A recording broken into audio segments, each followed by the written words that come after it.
संगमनेर शहरात अंमली पदार्थांची तस्करी किती खोलवर रुजली आहे हे दर्शवणारी एक धक्कादायक घटना घडली आहे। अवघ्या 2 दिवसांपूर्वी सुकेवाडी परिसरात 456 किलो गांजा पकडल्याची कारवाई ताजी असतानाच त्याच दिवशी म्हणजे गुरुवारी उशिरा संगमनेर शहरातील उच्चभ्रू वस्ती असलेल्या गोल्डन सिटी येथे पोलिसांनी छापा टाकून तब्बल 33 किलो गांजा जप्त केला आहे। या कारवाईत पोलिसांनी 8,21,125 रुपये किमतीचा गांजा हस्तगत केला असून या प्रकरणी 4 आरोपींना तत्काळ अटक करण्यात आली आहे।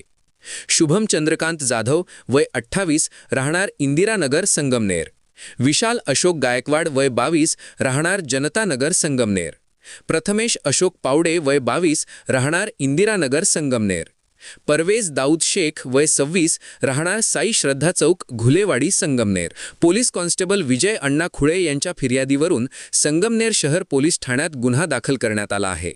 विशेष म्हणजे सुकेवाडी येथील मोठी कारवाई नाशिकच्या पथकाने केली होती। त्यानंतर संगमनेर शहर पोलिसांना जाग आल्याचे बोलले जात आहे। शहरातील मध्यवर्ती भागात उच्चभ्रू वस्तीत एवढ्या मोठ्या प्रमाणात गांजाचा साठा मिळून आल्याने हा प्रकार शहर पोलिसांना माहीत नव्हता का, अशा चर्चांना शहरभरात उधाण आले आहे। एकीकडे पोलिसांच्या या धाडसी कारवाईचे कौतुक होत असले तरी दुसरीकडे अंमली पदार्थांच्या वाढत्या जाळ्यामुळे नागरिकांमध्ये चिंता व्यक्त होत आहे। मागील काळात शिवाजीनगर, नाशिक रोड, आकोले नाका, संगमनेर खुर्द, जोर्वे रोड, बागवान मळा, हावडा ब्रिज अशा अनेक परिसरात अंमली पदार्थांवर कारवाया झाल्या आहेत।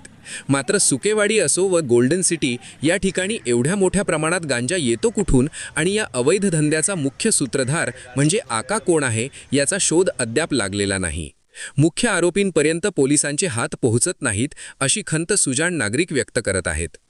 उपविभागीय पोलीस अधिकारी डॉक्टर कुणाल सोनवणे यांच्या मार्गदर्शनाखाली शहर पोलीस निरीक्षक समीर बारवकर, पोलीस उपनिरीक्षक श्रीकांत सावंत, पोलीस नाईक बाबासाहेब सातपुते, पोलीस कॉन्स्टेबल विजय खुळे, राहुल पांडे, विजय आगलावे यांच्या पथकाने ही यशस्वी कारवाई केली। याच्यामध्ये 4 आरोपींकडून जवळपास 32 ते 33 किलोचा गांजा आम्ही हस्तगत केलेला आहे आणि त्याच्यामध्ये त्या गांजाची रक्कम एकूण रक्कम आहे 5 ते 6 लाखाच्या आसपास रक्कम जाते। तो गांजा हा कुठून आणला आणि कोणासाठी आणला होता याचा तपास चालू आहे। आज आरोपींना न्यायालयामध्ये रिमांडसाठी हजर केलं होतं। न्यायालयाने आता 4 आरोपींना पोलीस कोठडी दिलेली आहे। त्याच्यामध्ये अजून कोणाकोणाच्या संगमनेरमध्ये सहभाग आहे त्याचा पूर्ण सहभाग कोणाकोणाचा आहे त्याची माहिती घेणं आणि त्याचा तपास करून त्यांना अटक करायची प्रोसिजर चालू केली आहे। याच्यामध्ये अजून 2-3 दिवसांमध्ये आपल्याला कळेल की ह्याच्यामध्ये कोण कोणाची इन्व्हॉल्वमेंट आहे आणि कोण कोण सहभागी आहे।